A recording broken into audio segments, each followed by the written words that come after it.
Hey, what's up, guys? It's your girl Millie Says back with another video. So, I wanted to talk today about learning styles.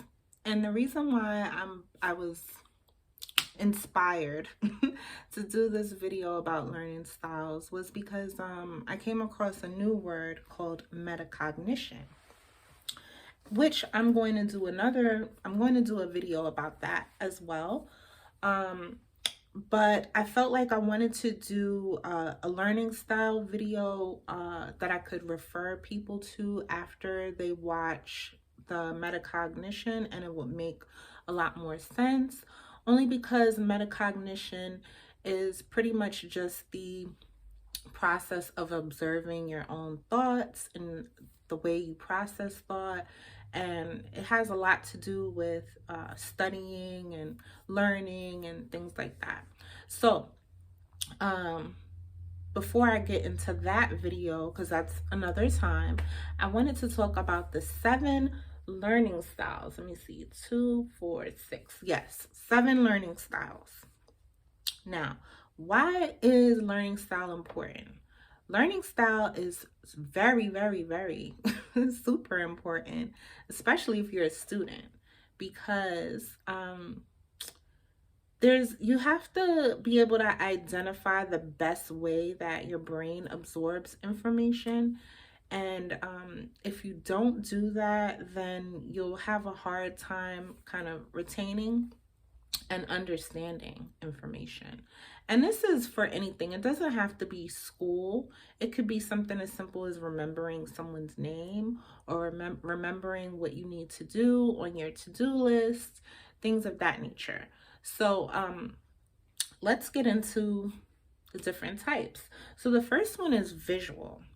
People that are visual learners, and I'm going to link a quiz in the description so that you can go and take the quiz. I love quizzes.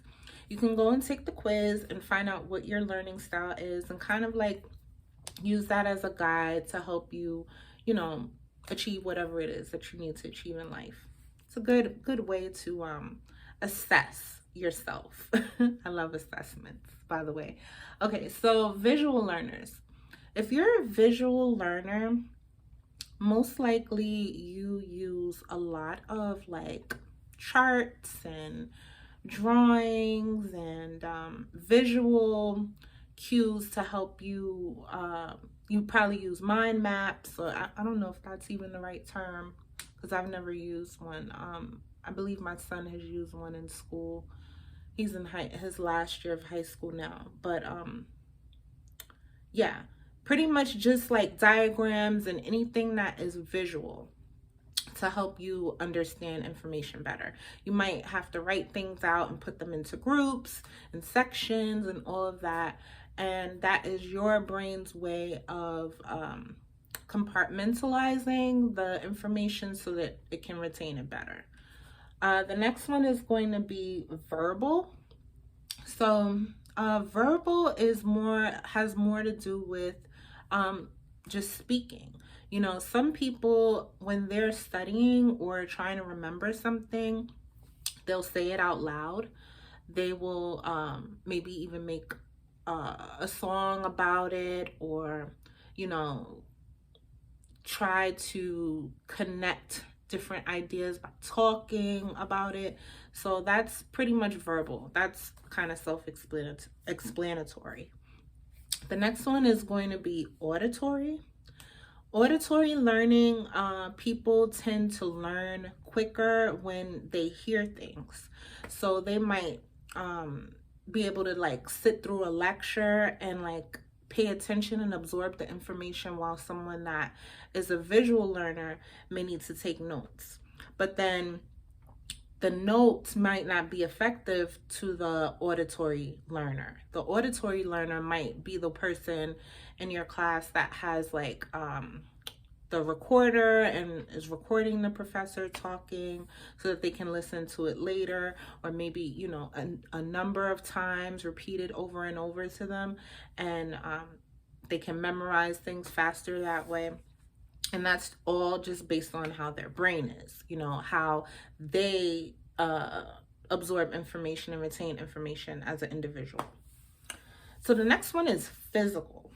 Now, I find this one to be super interesting only because physical, I never really tied it in with learning. But I guess if you're like kind of like an active person and you're a physical learner, then you would probably learn a lot more by doing activities. Maybe like something, an example of that would be like remembering numbers, right? And each finger is like a different number and you're like, oh, 5, 10, 15, 20, like whatever. And so you're using movement of your body and counting, which includes something else, but you're using something tangible that you can touch or move to help you remember something. I guess a good example of that would be like someone who might be able to like do like some jumping jacks or something while they're memorizing something, and just the physical activity of doing the jumping jacks helps them retain the information better. I don't know. I guess this is gonna have to be a whole nother video because I'm gonna have to probably go in depth with each individual learning style just so I don't sound like silly. I'm just trying to get through the video because, you know, I have to go to the gym, kind of rushing, but I haven't done a video since last Wednesday and it's Tuesday now, so it's definitely time. Anyway, back to the video. So the next one is logical. Now for logical thinkers or learners, these are like really good mathematicians. They tend to be really good in math. They ask a lot of questions to get clarity. They like to answer questions. They like to even teach. Sometimes people find out that the best way for them to learn something is to teach it to someone else and, you know, put it a different way, so to speak. Just like this video and a few other videos that I do, it's usually about a topic that I'm interested in.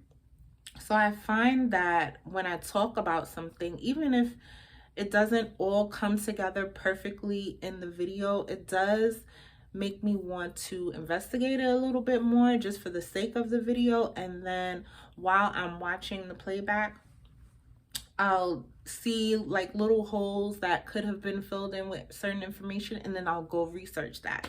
So I like to consider that as like a logical learning technique and also an example. So the next one is, and this is number 6, but the next one is going to be social. So now you'll see this a lot in study groups where you'll have, and the other name for social learning style is interpersonal, because there's inter and intra, which I'll get into next. But interpersonal learning is where people tend to retain information more when they're in a group or they have people to discuss the topics with. So you'll find this in colleges and universities and the library, especially like specific programs that might be kind of intense and the information is like, you know, a lot. You'll find study groups like the nursing program or maybe even pre-med. A lot of my biology courses, we had study groups, but not as much as the nursing program did. So yeah, they tend to learn more because they're like more social, and they're probably a lot more extroverted as well. So that probably helps them. The last one is solitary. My fave, clearly, right? Okay, so solitary learning style is also, the other name for that is intrapersonal. So that one is like where I said my fave and probably one of mine, because I believe I have more than one learning style. But solitary, I can't really do groups. Well, let me just say what it is before I start talking about myself. Solitary learners don't need anyone to study. Like, they pretty much just get the information. They know where they fall on the other, the list of other things, as far as like if they're a visual learner or auditory or logical, whatever their learning style. They already know. They know how to plan out their study routine. They have their study guide. Everything is planned out, and they would probably be a lot more overwhelmed with more people.